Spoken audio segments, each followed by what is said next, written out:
नमस्कार। सबका VK take में स्वागत है। आज हम एक सीरीज को स्टार्ट कर रहे हैं जिसका नाम है हमारा जो सीसैट है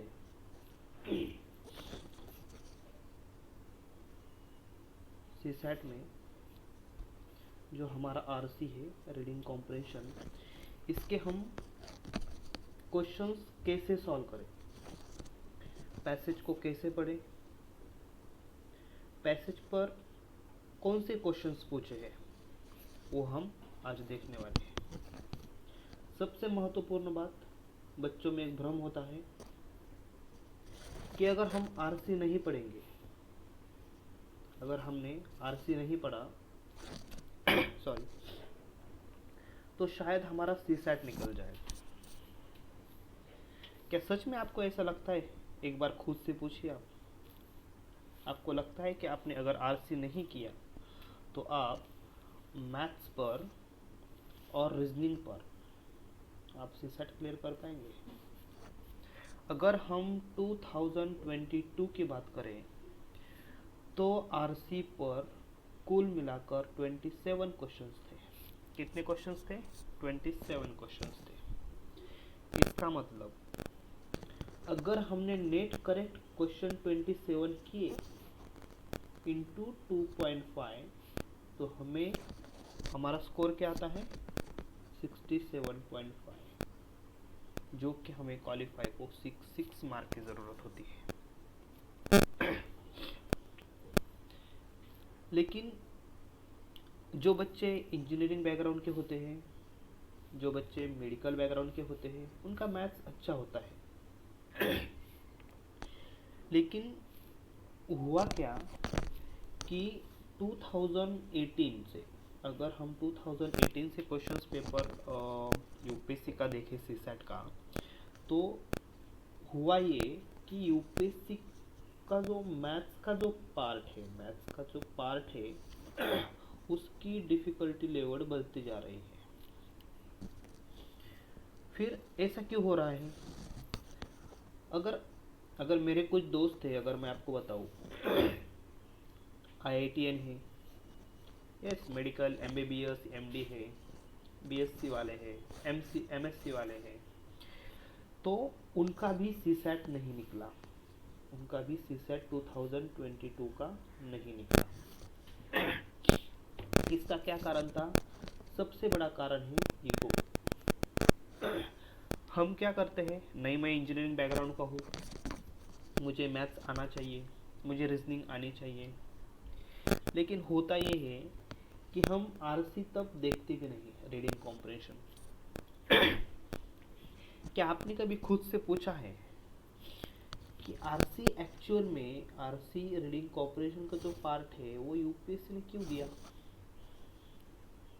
क्यों सिर्फ यूपीएससी ने मैथ्स नहीं दिया, या क्यों सिर्फ रीजनिंग नहीं दिया, या सिर्फ मैथ्स और रीजनिंग क्यों नहीं दिए? 90% जो सीसैट में 90% का जो पार्ट है वो आरसी का है। तो फिर क्यों दिया? क्योंकि यूपीएससी है, यूपीएससी आपको देखना चाहती है कि जो स्टूडेंट, जो अभ्यर्थी यूपीएससी की तैयारी कर रहा है और जो आगे जाके सिविल सर्विस में आईएएस है, आईपीएस बनेगा, उसकी डिसीजन मेकिंग कैसी है, उसकी निर्णय क्षमता कैसी है। अगर आप कल आईएएस हो गए, और कुछ रिपोर्ट आया आपको, तो आपको पढ़ने में कितना टाइम लगेगा, उस पर आपको डिसीजन लेने में कितना निर्णय लगेगा। लेकिन हर एक का बॉस होता है, एक याद रखना। अब अगर आप आईएएस भी हो ना, तो आपका एक बॉस होगा, वो फिर आपसे कॉल करके पूछेगा, हमने कल आपको रिपोर्ट भेजी थी, उसका क्या? आप बोलेंगे सर मैंने वो पढ़ा लेकिन कुछ याद नहीं, ऐसे बोलेंगे। इसलिए सीसैट का जो रीडिंग कॉम्प्रेशन का जो पार्ट है उसे इग्नोर मत करो। सबसे महत्वपूर्ण बात।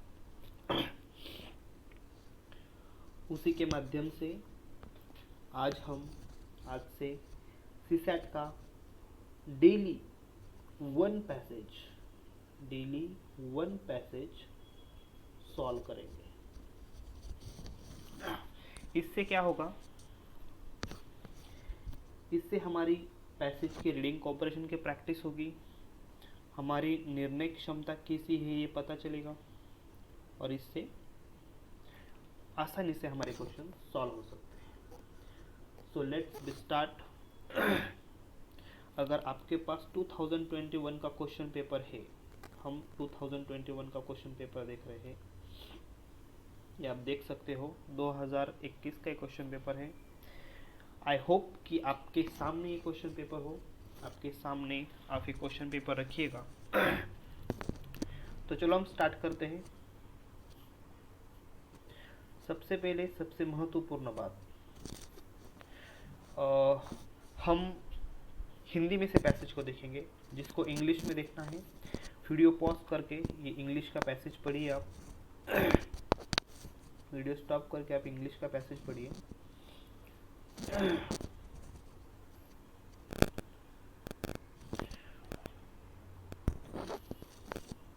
उसके बाद आप एक क्वेश्चन देख सकते हैं इंग्लिश में। हमें क्वेश्चन क्या पूछा है सबसे महत्वपूर्ण, हमें क्वेश्चन पूछा है, just a minute guys,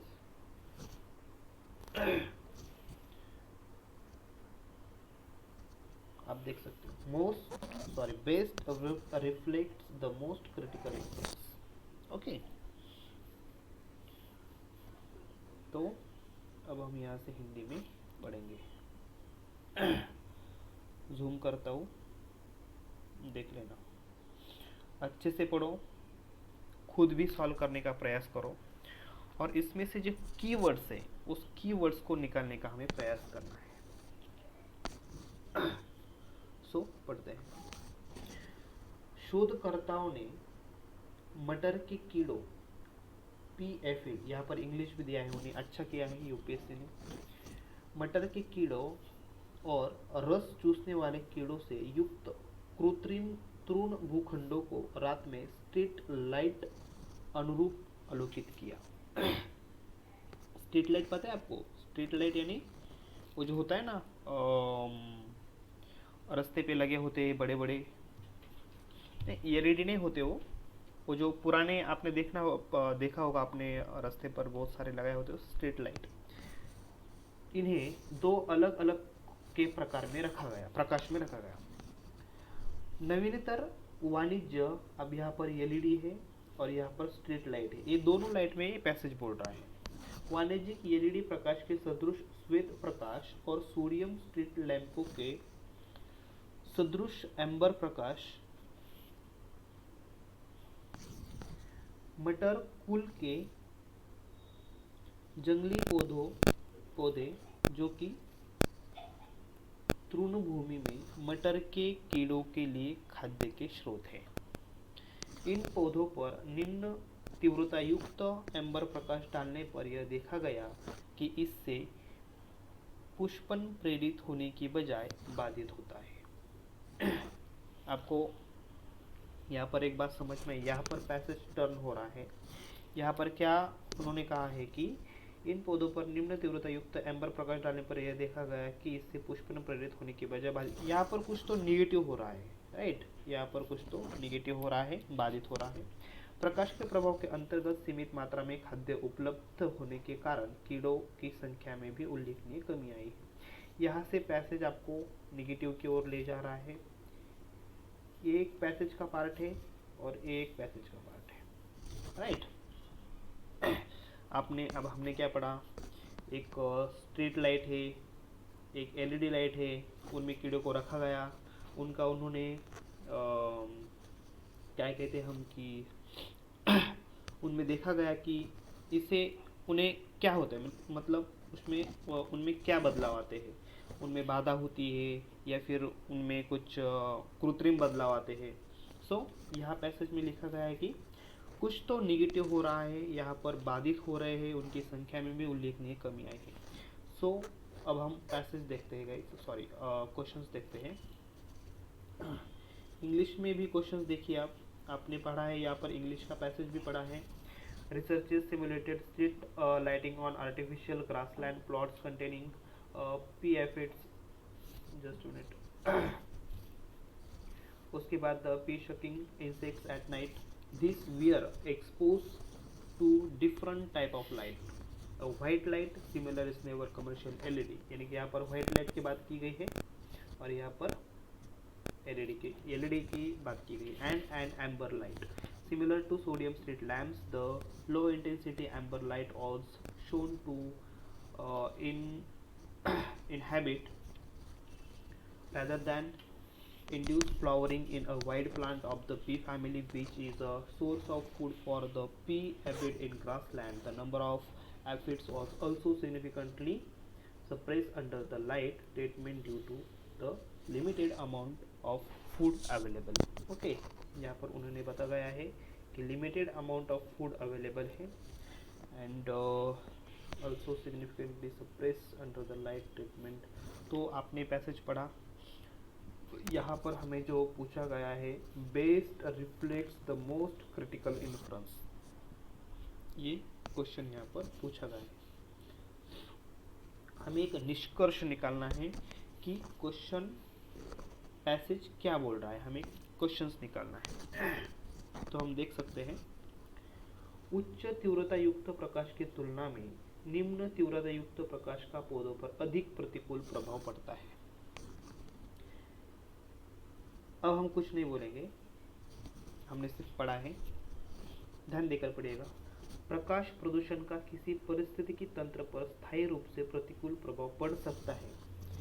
can be, यहाँ पर कुछ तो उन्होंने हो सकता है, यानी कि हो सकता है हो सकता है का यहाँ पर कुछ तो होगा, जरूर होगा, यानी कि हुआ है या होने वाला है या होगा नहीं, हो सकता है. प्रोबेबिलिटी की यहाँ पर कुछ संभावना यहाँ पर व्यक्त की गई.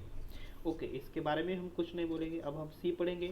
पौधों के पुष्प के लिए अन्य रंगों के प्रकाश की तुलना में श्वेत रंग का प्रकाश बेहतर. ऐसा कुछ भी नहीं है, पैसेज में ऐसा कुछ भी कहा गया नहीं है, इसलिए हम इसे सीधे कट कर लेंगे. ओके, उसके बाद डी देखेंगे. किसी परिस्थिति के तंत्र में उपयुक्त तीव्रता का प्रकाश न केवल पौधों के लिए बल्कि प्राणी के लिए भी महत्वपूर्ण है. आप यहाँ पर प्राणी और पौधे ऐसा कुछ भी पैसेज में नहीं कहा गया है. ये जो ऑप्शंस है ये ज़बरदस्ती पे यहाँ पर डाला गया है, इसलिए डी भी नहीं हो सकता. डी को भी काट लीजिए. अब हमारे पास सिर्फ दो ऑप्शन रह गए हैं, सी नहीं है, डी नहीं है, ए और बी है हमारे पास. अब हम आ गए हैं 50-50 पर गाइस. तो ये हर पैसेज में होता है, दो क्वेश्चंस एलिमिनेट होते हैं और दो क्वेश्चंस ऑप्शंस रह जाते हैं. तो हम यहाँ पर देख सकते हैं कि उच्च तीव्रता युक्त प्रकाश की तुलना में निम्न तीव्रता युक्त प्रकाश पौधे पर अधिक प्रतिकूल प्रभाव पड़ता है. हम इंग्लिश में देख लेंगे एक बार. Low intensity light has more adverse effect on the plants compare to intensity. ऐसा कुछ भी नहीं कहा गया है पैसेज में कि उसका इफेक्ट जो है वो इस पर मतलब उसका जो इफेक्ट है निम्न तीव्रता युक्त प्रकाश पौधों पर अधिक प्रतिकूल प्रभाव पड़ता है, ऐसा पैसेज में कहीं भी नहीं कहा, इसलिए ए भी क्वेश्चंस नहीं होगा. लेकिन जो बी आंसर है, बी में कहा गया है कि प्रकाश प्रदूषण का किसी परिस्थिति के तंत्र पर स्थायी रूप से प्रतिकूल प्रभाव पड़ सकता है. और पैसेज में भी हमने यहाँ पर पढ़ा है कि हमारा जो सेकंड पार्ट है पैसेज का, ये जो सेकंड पार्ट है यहाँ पर हमने देखा है, ये जो सेकंड पार्ट है, ये सेकंड पार्ट निगेटिव बात कर रहा है. आपको पता है ये जो सेकंड पार्ट है ये निगेटिव बात कर रहा है कि कुछ तो कमी आई है इसमें, कुछ तो प्रभाव पड़ रहे हैं, यानी कि कुछ तो परिणाम हो रहा है यहाँ पर, इसलिए निगेटिव वर्ड है. इसलिए यही भी यहाँ पर भी कहा गया है कि प्रकाश प्रदूषण का किसी परिस्थिति के तंत्र पर स्थायी रूप से प्रतिकूल प्रभाव पड़ सकता है. यहाँ पर सकता है, इसलिए बी तो श्योर शॉर्ट बी ही आंसर है इसका. और ये बी आंसर यूपीएससी ने ही दिया है, यूपीएससी के ऑफिशियल आंसर की से दिया हुआ ये आंसर है. आप फिर से एक बार इस पैसेज को पढ़िए. अगर आप गलत हुए तो क्यों गलत हुए, आपको ए लगा तो किस लिए ए लगा, बी लगा तो किस लिए बी लगा, अगर आपको सी और डी लगा तो किस लिए लगा। आपने पैसेज कैसे पढ़ा उसे फिर एक बार पढ़िए, वीडियो स्टॉप करके आप इंग्लिश में भी पढ़िए। मैं हिंदी में इसलिए ले रहा हूँ क्योंकि बहुत सारे बच्चों को हिंदी में प्रॉब्लम आ रही है। इंग्लिश में तो उन्हें ऑलरेडी प्रॉब्लम है, लेकिन हिंदी में भी उन्हें कुछ पैसेज पढ़ने के लिए प्रॉब्लम आ रही है। एक्चुअली मैं भी हिंदी में ज़्यादा पैसेज सॉल्व करता हूँ, लेकिन क्योंकि हिंदी में जो सीधे जो मराठी मीडियम के बच्चे होते हैं, जो हिंदी मीडियम के बच्चे होते हैं, उन्हें क्या होता है, इंग्लिश पढ़ो फिर उसका ट्रांसलेशन, कुछ वर्ड्स पता नहीं होते। और इंग्लिश हिंदी ऐसा सब्जेक्ट है, अगर हमने उसे हिंदी में पढ़ लिया तो ऐटोमेटिकली हमारे लैंग्वेज में वो पैसेज कन्वर्ट हो जाता है और हम उससे निष्कर्ष निकाल पाते हैं। इसलिए मैं हिंदी में आपको बता रहा हूँ। चाहे तो अगर आपकी डिमांड हो तो मैं इंग्लिश में भी बता दूंगा, उसकी कोई दिक्कत नहीं। लेकिन बहुत सारे बच्चों ने कहा था कि सर हमें हिंदी में पैसेज कैसा सॉल्व करना चाहिए बताइए, क्योंकि हिंदी मीडियम के बच्चों को सीसैट बहुत ही टफ जा रहा है। सो हमने पैसेज देखा। अगली बार याद रखिएगा, हमने ये जो पैसेज देखा है आज हमने ये इन्फ्रेंस का पैसेज देखा है, और अगली बार हम एजम्पशंस का पैसेज देखेंगे। आप देख सकते हो यहाँ पर हमने इन्फ्रेंस का पैसेज देखा है और नेक्स्ट टाइम हम यहाँ पर एजम्पशंस का क्वेश्चन देखेंगे। सो गाइज, और एक बात, हमने अभी जो पैसेज देखा है, अगर हम कुछ बच्चे कह रहे हैं कि सर बी आंसर, तो एक बार देख लीजिएगा यहाँ पर प्रकाश के प्रभाव के अंतर्गत सीमित मात्रा, यहाँ पर प्रभाव शब्द दिया है, प्रकाश प्रदूषण का किसी परिस्थिति तंत्र पर स्थायी रूप से प्रतिकूल प्रभाव पड़ सकता है। यस, यही आंसर है इसका, यही इसी में आंसर छुपा है। इसका आंसर बी है गाइस, बी आंसर सही है, सॉरी। सो आपको वीडियो कैसा लगा? हम आगे जाकर और कोई नई नई ट्रिक्स जो भी मुझे पता चलेंगी या मैं ढूंढ लूँगा या किसी से मुझे मिल गई तो मैं आपको ज़रूर शेयर करूँगा। और इस बार किसी का भी सीसैट नहीं रहेगा, ये मैं आपसे वादा करता हूँ। और सीसैट क्या सिर्फ एक ही सबसे बड़ा जो बच्चे करते हैं कि सीसैट का रिवीजन जो होती है, रिवीजन बच्चे नहीं करते। हम क्या करते हैं, आज हाँ एक पैसेज हमने पढ़ लिया सो छोड़ दिया। हम क्या करते हैं आपको पता है, GS1 का जो पेपर है GS1, हम साल भर इसकी पढ़ाई करती है गाइस, फुल 1 ईयर बोलो या 6 मंथ्स बोलो, हम इसकी पढ़ाई करते हैं। लेकिन सीसैट को क्या करते हैं, हम सीसैट को एग्ज़ाम के 2 या 3 महीने पहले लेते हैं, और यही सीसैट हमारे IAS होने पर एक बड़ा ग्रहण लगा देता है। इसलिए सीसैट को आप, अगर आपके पास 2 या 3 महीने भी बचे हुए हैं तो सीसैट को डेली 2 आवर आपके पास देने चाहिए। आपका पेपर होता है 2:30 to 4:30, आप इस टाइम में भी क्वेश्चंस पेपर सॉल्व कर सकते हैं। आप daily reasoning, reading comprehension, maths, जो भी आपको कहीं से भी कुछ भी मटेरियल मिले उसमें से आप पढ़ें। और सबसे महत्वपूर्ण बात, आपको UPSC के PYQ पर ही आपको जो रीडिंग कॉम्प्रहेंशन है उसकी आपकी तैयारी बहुत अच्छी तरीके से आपको करनी चाहिए। इसलिए मैंने इनिशिएटिव लाया हूँ, ये जो रीडिंग कॉम्प्रहेंशन का जो पार्ट है RC का, हम जैसे जैसे, अब मेरा भी इस बार अटेम्प्ट है, इसलिए मुझे जैसे जैसे वक्त मिलेगा वैसे वैसे मैं RC का पार्ट लेके आऊँगा आपके पास। सो आई होप गाइस कि आपको सब कुछ बातें समझ में आ गए हो। 2021 का हमने क्वेश्चन पेपर देखा है। आपको वीडियो कैसा लगा कमेंट बॉक्स में नक्की बताइएगा। वीडियो को लाइक करें और सबसे ज़्यादा वीडियो को शेयर करें, शेयर करना मत भूलें, अपने फ्रेंड्स के पास भी वीडियो को शेयर करें। सो धन्यवाद, मिलते हैं अगले लेक्चर में, तब तक बाय बाय।